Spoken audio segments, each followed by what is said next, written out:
Donc maintenant, troisième étape, la crème pâtissière. Donc pour la crème pâtissière, vous allez tout simplement faire chauffer une partie du sucre avec le lait. Ensuite, vous allez incorporer, s'il vous plaît, l'autre partie qui est ici de sucre avec la fécule de maïs. Et puis là, on incorpore l'œuf au complet. Ok, c'est un œuf au complet. Puis donc, verser une petite quantité pour bien casser la texture. Voilà. Ça, il faut attendre qu'il bouillonne. Et voilà, il commence légèrement à bouillonner. Donc, nous avons aujourd'hui quelque chose de très puissant. Donc, nous avons la pâtissière qui est terminée de façon à pouvoir l'incorporer dans notre bavaroise à la pistache.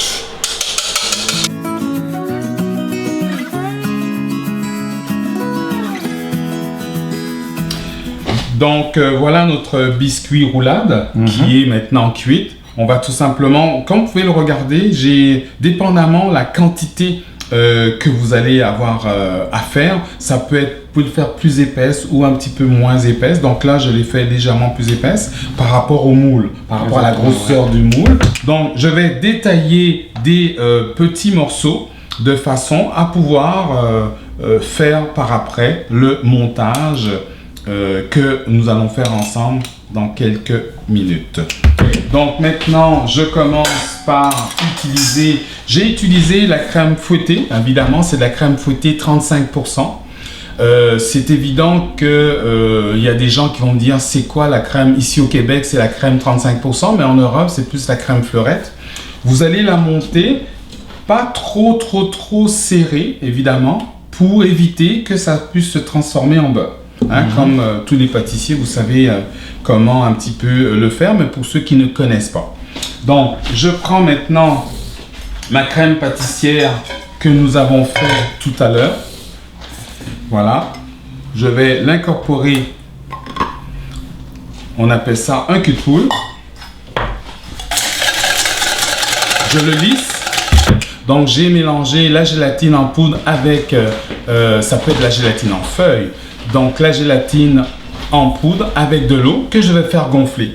Une fois que c'est fait, vous allez tout simplement prendre la quantité désirée pour la recette. Donc, hop, je vais tout simplement incorporer mes 28 grammes. Voilà. Alors maintenant que c'est fait, s'il te plaît, tu vas pouvoir m'incorporer, s'il vous plaît, la pâte de pistache. Pour parler de la pâte de pistache, sachez que la pâte de pistache, vous pouvez le retrouver chez votre pâtissier préféré. C'est tout simplement, c'est vendu. C'est un caramel que c'est de 50-50, c'est-à-dire pâte de pistache avec sucre.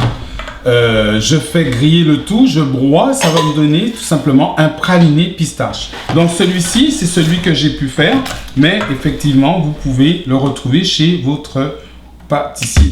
Donc je commence avec le fouet, mais je vais terminer avec une maryse ou spatule. Donc là, je termine avec mon mélange bavaroise qu'on appelle. Wow, belle texture ça. Exactement, exactement. Donc voilà, c'est fait. Et je vais pouvoir maintenant commencer le montage. J'en mets un petit peu dans le fond, évidemment pour éviter les bulles d'air. Là, s'il te plaît. Donc c'est important de chemiser le moule, comme je le mentionnais tantôt, pour éviter des bulles d'air.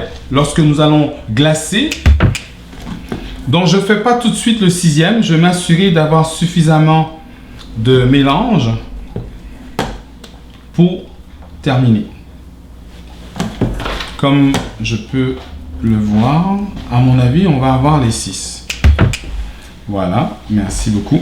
Et on appuie un petit peu. Voilà, voilà. Et on va appuyer puis enlever l'excédent. on va enlever l'excédent de mousse. Et on met au congélateur pour bien pouvoir le démouler environ 1 heure. Ça dépend toujours du congélateur.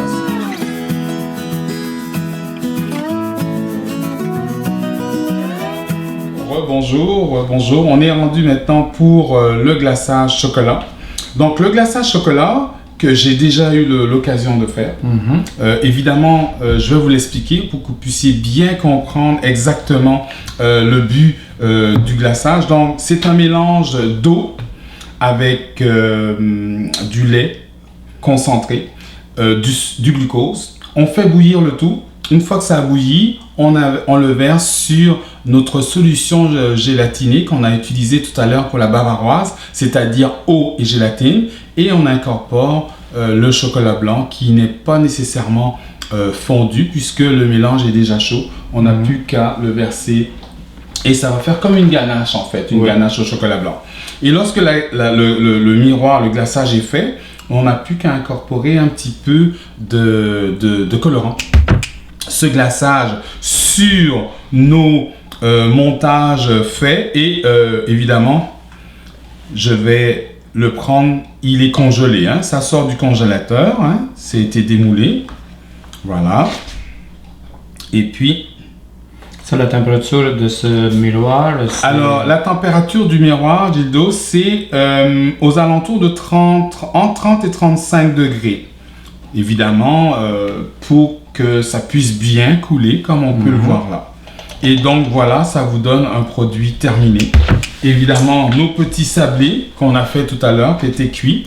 Et donc, on va tout simplement le prendre et le poser sur notre fond sablé breton. Donc, pour la présentation, comme j'ai expliqué tout à l'heure, il y a des alternatives. Vous pouvez mettre un petit peu de couleur ou tout simplement jouer avec les petits froufrous. Voilà. Et pour terminer le tout, quelques petites, des petits morceaux de pistache.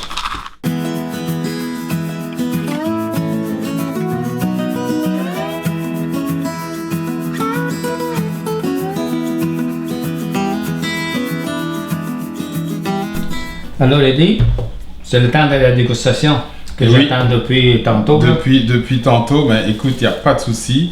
Vas-y, attaque. Voilà. Oh, déjà la texture. Oui, hein. Ça dit tout, hein. Et donc, effectivement, on déguste. On déguste. Moi, je vais être un petit peu plus... C'est léger. C'est léger? Oui. Un plus petit morceau. Oh, wow, c'est vraiment bon. C'est goûteux. Comme j'expliquais tout à l'heure, il y a des alternatives. On peut changer évidemment le biscuit roulade pour du chocolat, comme je l'expliquais à l'introduction. Et ça peut vous faire quelque chose de très très très sympa. Alors, bon appétit tout le monde. Merci Eddie. C'était un plaisir. Merci beaucoup pour l'invitation. Plaisir partagé. Merci Eddie. Bienvenue.